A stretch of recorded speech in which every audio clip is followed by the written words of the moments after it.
Olá pessoal, eu sou o professor Maurício Barbosa. Estamos aqui para gravar mais uma videoaula. Hoje, gente, iniciaremos o nosso estudo sobre a química orgânica. A química orgânica que algumas pessoas gostam, outras não, certo? Mas só que, se você pretende avançar em seus estudos, pretende fazer um cursinho e entrar numa faculdade, você vai precisar da química orgânica, tá bom? Então, hoje nós iremos fazer um pequeno histórico em relação à química orgânica, tá ok? Para saber como é que aconteceu, a sua evolução e tudo mais, tá bom? Então vamos lá, pessoal. Tudo isso aconteceu, se iniciou lá em 1777 com Bergman. Esse foi um cientista que foi o primeiro a tentar dividir a química, tá ok? E para que houve essa necessidade de se dividir a química, tá ok? Isso a gente vai ver mais lá para frente. Aí, gente, logo depois veio Berzelius. Berzelius, lá em 1807, aproveitou as ideias de Bergman e criou a teoria da força vital. A teoria da força vital que está bem aqui. Tá ok? Então, pessoal, o que quer dizer essa teoria da força vital? Ela dizia o seguinte. O que Berzelius falava? Ele falava o seguinte. Assim. Olha, se você quiser produzir um composto orgânico, se você quiser sintetizar um composto orgânico, você não consegue fazer isso em laboratório. Você não consegue, tá ok? Então, é por isso que ele criou essa teoria da força vital, que seria a teoria que nos dá a vida, tá bom? Isso aconteceu lá em 1807. Pessoal, passou um pouquinho, veio um outro cientista aqui, Euler, lá em 1828. Pessoal, essa história aqui é muito interessante, porque Euler, ele era aluno de Berzelius, tá ok? Euler era aluno de Berzelius, discípulo de Berzelius, tá bom?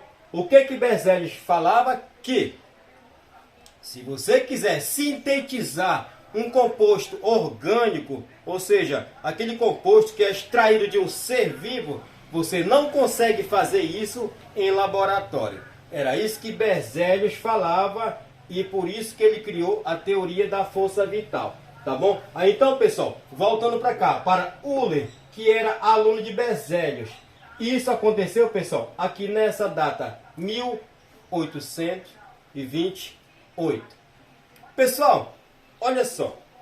Euler, trabalhando lá em seu laboratório, o que ele fez? Ele pegou esse composto aqui, que não é orgânico, que a gente chama de cianato de amônio,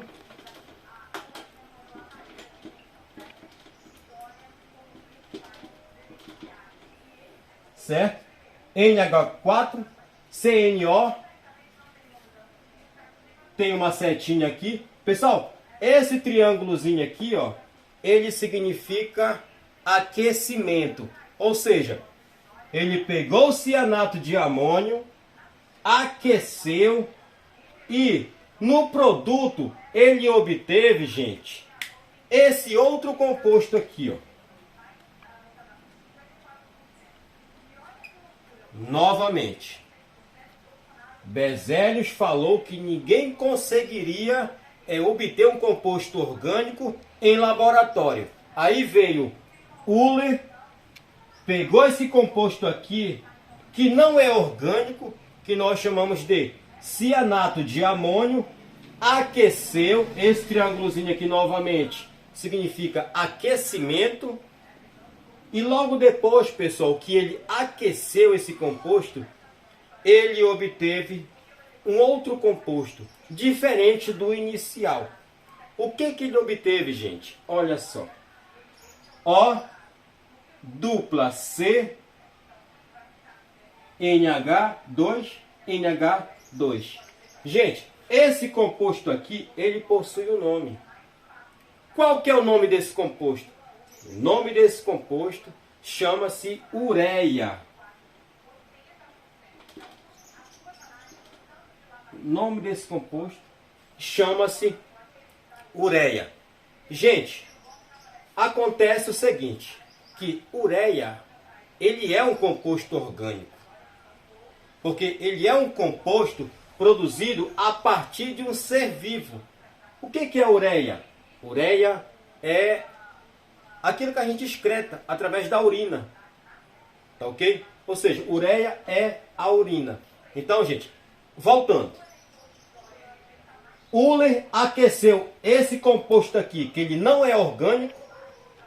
Ao aquecer esse composto em seu laboratório, ele obteve um composto orgânico. Então, ele acabou com a teoria de Berzelius, porque ele dizia o seguinte: em laboratório você não consegue produzir um composto orgânico, tá? Então, esse foi o primeiro golpe que Berzelius sofreu, e foi por seu aluno chamado Euler. Euler, trabalhando em seu laboratório, ele provou o contrário do que Berzelius dizia, tá ok? Ele pegou um composto inorgânico, aqueceu e depois obteve um composto orgânico chamado ureia, tá bom, pessoal? Pois é, pessoal, logo depois veio Kekulé. Kekulé, ele fez 3 postulados que nos serviu e que nos serve até hoje. O que que é postulados, pessoal? Foram 3 ideias que ele fez, tá ok? E que nós vamos estudar a partir de agora. Qual que foi o primeiro postulado de Kekulé? Gente, Kekulé primeiramente diz que o carbono, que é o nosso elemento principal da cadeia carbônica, ele sempre vai fazer 4 ligações. O carbono sempre vai fazer 4 ligações, tá bom? Então, esse foi o primeiro postulado de Kekulé. O carbono sempre vai fazer 4 ligações. Gente, e de que forma ele vai fazer essas 4 ligações? Dessas formas aqui, gente. Olha só. Já que ele tem que fazer 4 ligações, ele pode fazer, gente, 4 ligações simples. O que é uma ligação simples? É só um tracinho.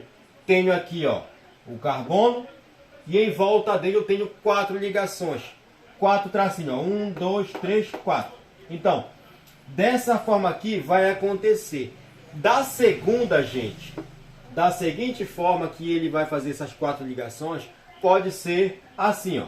Ele pode fazer uma ligação dupla, aqui, ó, 1, 2, ligação dupla, e 2 simples, uma para cá e uma para cá, certo? Completou 4. O importante é que o carbono sempre vai fazer 4 ligações. Completou 4.